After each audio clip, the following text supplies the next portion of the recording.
Hi. So tonight I'm going to go over another important nutrient that sometimes is lacking in a number of vegan diets. Obviously, there are plenty of vegans out there who take steps to make sure they get all the nutrients they need. So this would be more for people that just have been misinformed that everything you need is in a plant diet, and if you're going vegan, you're automatically healthy. And there's some things that you actually have to be more conscientious of. And I went over B12 last night, and that one I think is the most important. So even though we're going over zinc tonight, I still think you need to make sure that you have your B12. That's the biggest thing in the vegan diet. But zinc is a mineral that is a good antioxidant. It's important in immune system health and helps you to have a strong, effective immune system, and it helps you to heal quicker. So it's not like B12 where your whole nervous system's gonna go to crash down and your brain's gonna get damaged and you're not even gonna form your blood cells correctly. That's like crazy serious stuff. But it's still something that you're better to have than to be deficient of. If you get deficient of zinc, you'll start getting sick more often, you'll get more tired, you'll get depressed, you'll start having diarrhea. There's a lot of bad things that will happen, so you definitely don't want zinc deficiency. The two things that make people on a vegan diet be susceptible to zinc deficiency is one, there's more sources of zinc in animal foods than plant foods, but as you hear me list them, there are plenty of vegan sources of zinc too, so don't fret about that too much. And the second one, and this is a new concept that you haven't been introduced yet in my videos, is that some vegan foods have properties that are known as inhibitors that make you not absorb certain nutrients as effectively or even keep you from absorbing them at all.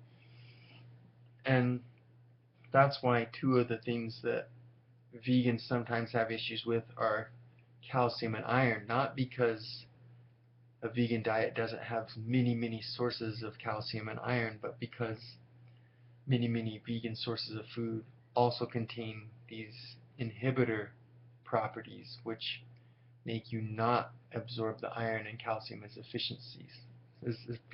So it's a thing where you have to make sure you're not consuming one thing when you're consuming another thing.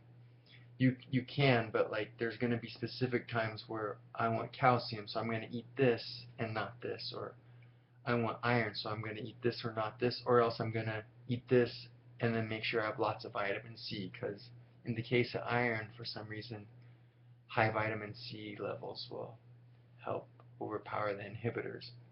But for zinc,